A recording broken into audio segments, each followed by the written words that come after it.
We use logical reasons. We say, oh, kibar ulama, bade Maulvi Sahib, bade log, Pakistan itna bada hai. They don't understand? No, they understand. But you don't understand.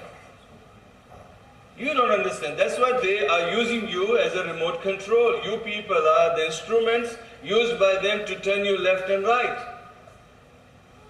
Alhamdulillah, I'm not boasting to you in front of you, my brothers and sisters. In Dubai, I lived as an imam for 16 years. But my speech was always like a challenge to Arabs. And I used to tell them, they have warned me so many times that we will deport you to India, we will send you, we will hand you over to the Indian government. I said, no problem. But prove me I'm wrong. I'm quoting from Arabic Quran, I'm quoting from Arabic Hadith, I'm quoting from your classical books. So if you think I'm wrong, okay, correct me. I'm not saying I'm Rasul or a messenger, that I'm perfect, no. But what I'm quoting, prove me that these things are wrong. And alhamdulillah, here one of the examples you have, one of my students here, mashallah, he's not my student, like my brother, alhamdulillah. People would come outside the mosque and they would just listen one or two statements of mine. They would say, oh, ye Sheikh Abdul Majid ki masjid. Why? Because I used to challenge my students, I used to tell them, go to your houses. If your house has got big television but you don't have the Quran, break the television and buy the Quran and learn and verify what I'm saying. Check it what Abdul Majid is saying and come next Jummah, I'm in the masjid. Correct me in the public, tell me in the public, 600, 700 people are here, tell me, Sheikh Abdul Majid, you said last Jummah this thing and it is wrong. I will correct myself. Because compared to Quran and Sunnah, nobody can withstand. And for that reason, my brothers and sisters, before I start my Eid khutbah, I'm telling you that please change your attitude towards Islam. Remove the ignorance from yourself. Change your houses. If you don't have the Quran and Hadith in your houses, change that. Because Allah's curse can fall any time. Allah's punishment can come any time. The house of a house, if the house is not a house of a Muslim, then it will be the house of Iblis. It will be the house of Shaitan. It will be the house of this kuffar. It won't be a house of Muslim. Change it, my brothers and sisters. Today you might be seeing me, I'm giving you this speech. But maybe after sometimes you'll get a call that Abdul Majid died, passed away. Visa and ticket has come by Jibril and he has gone to Allah. So who will tell you this?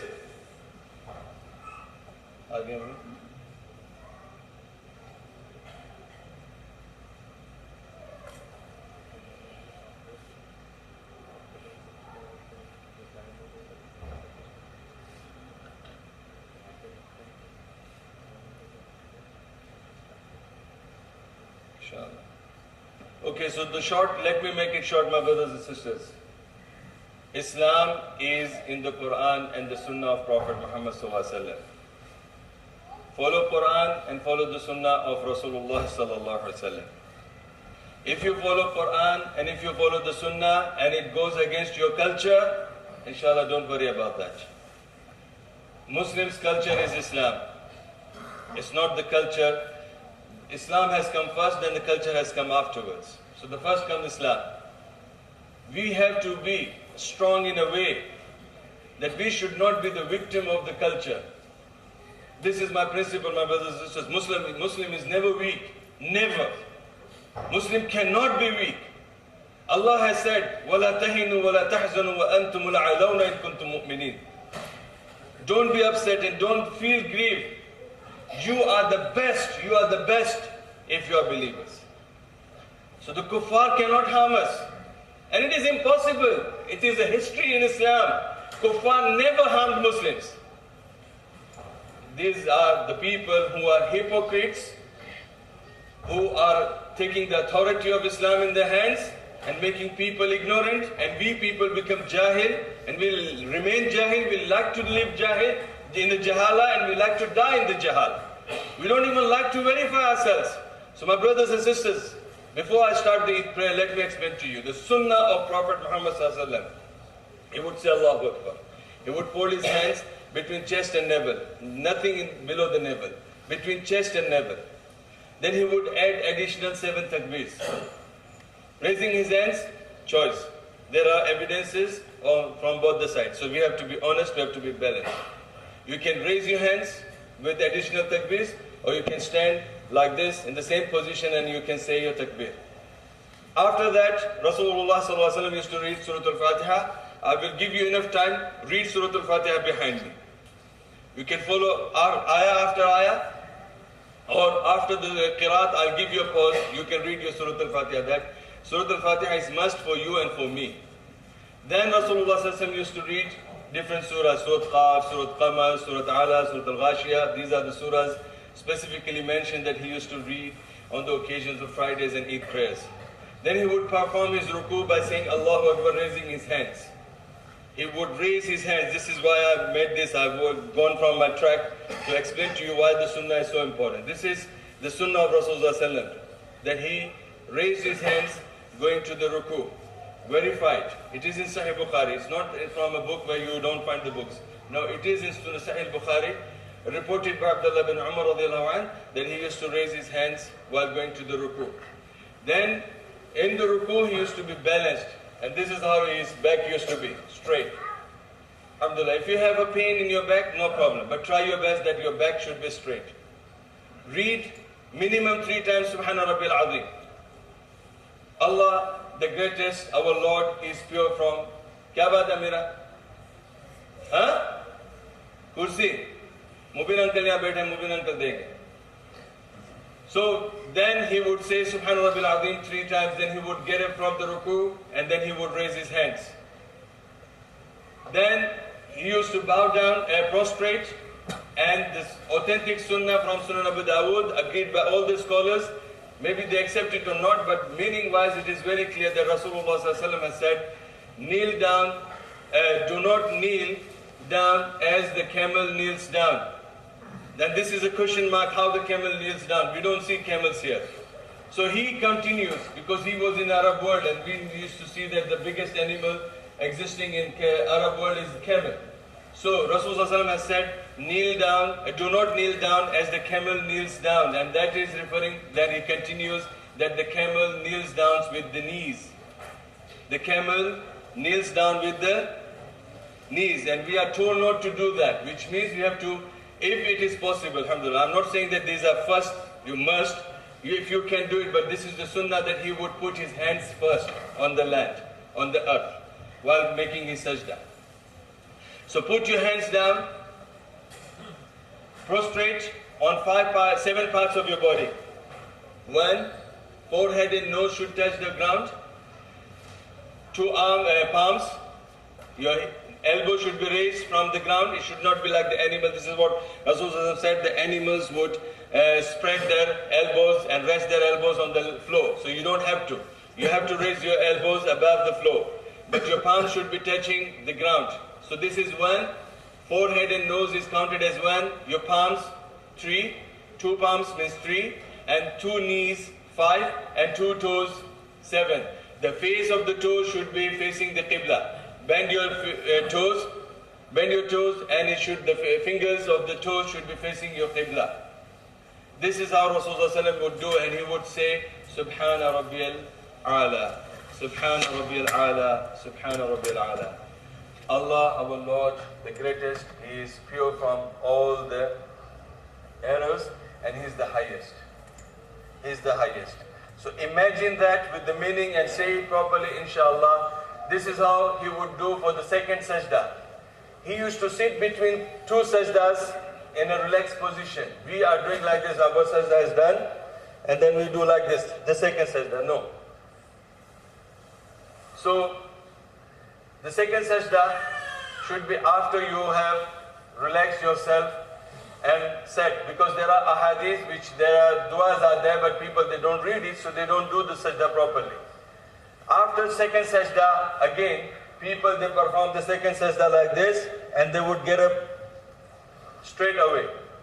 But again, hadith in Sahih Bukhari, that Rasulullah ﷺ used to sit after 2 sajdas. And these are strange things for you people, my brothers and sisters, because we have seen all the unstrange things, and the strange thing is that we don't see the Quran and Sunnah. For us, the Quran and Sunnah has become strange now. But every other thing is very famous, alhamdulillah. So, hadith in Sahih Bukhari says that he used to get up after 2 sajdas, he would relax himself, he would sit, and then he would get up for the second rakat. So my brothers and sisters, this is how the Rasulullah ﷺ used to do his second rakat, and then he would, in the second rakat, after he would say Allahu Akbar and he would fold his hands, he would add additional 5 takbīrs. And then he would read Surah Al-Fatiha, another surah, and then he would do the ruku sajda. We have to raise the voice when saying the 5 takbīrs. See, raising the voice is not from the sunnah. When I say Allahu Akbar, you also start saying Allahu Akbar. That is not proven from the sunnah. What is proven, we don't practice. And that is Ameen. After the Surah Al-Fatiha, Sahaba would say Ameen in such a loud voice that the narrator is narrating that I thought that the ceiling will fall on our heads. But today, I prayed one of the prayers in Bombay, in one of the railway stations. It was the time of Maghrib. I went there, I saw the board, it says don't ask any question to the Imam. And they said that it was big head board was there, it says Wahhabis are not allowed.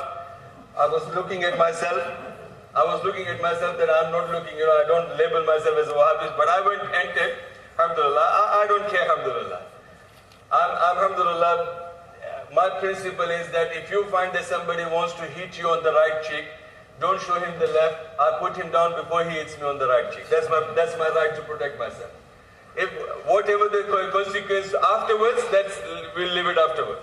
But alhamdulillah, this is my principle. So I went, and this is I'm on haq, alhamdulillah. I'm following Quran and Sunnah. Nobody can stop me to follow my religion.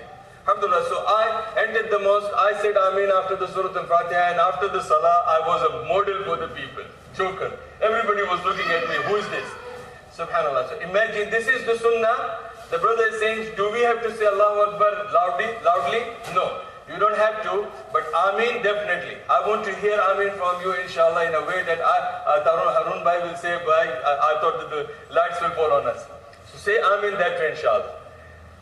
After that, inshallah, the sunnah is greet salam with each other, hug yourself, alhamdulillah, and after the prayer, inshallah, listen to me. I want to explain to you about today's Eid. What is today's Eid, inshallah? Then you will be happy and you will be convinced that your prayers are okay, inshallah. Let's do the takbir first and then we'll start the prayer. Allahu Akbar, Allahu Akbar, Allahu Akbar. La ilaha illallah. Wallahu Akbar, Allahu Akbar, walillahil hamd. Allahu Akbar kabira. والحمد لله كثيرا وسبحان الله بكرة وأصيلا.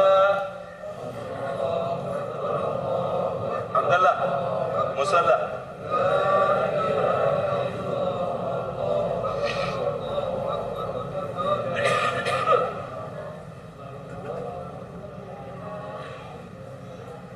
الله أكبر الله أكبر الله أكبر.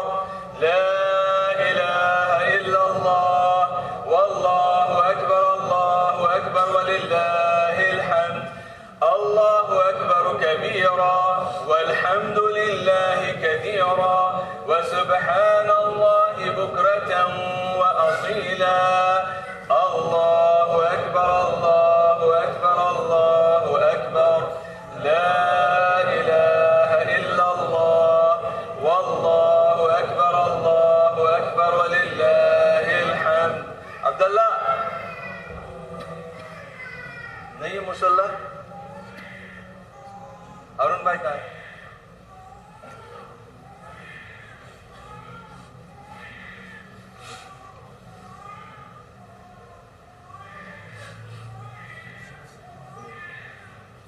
Sister, you can carry the child in your arm even while you are praying with us.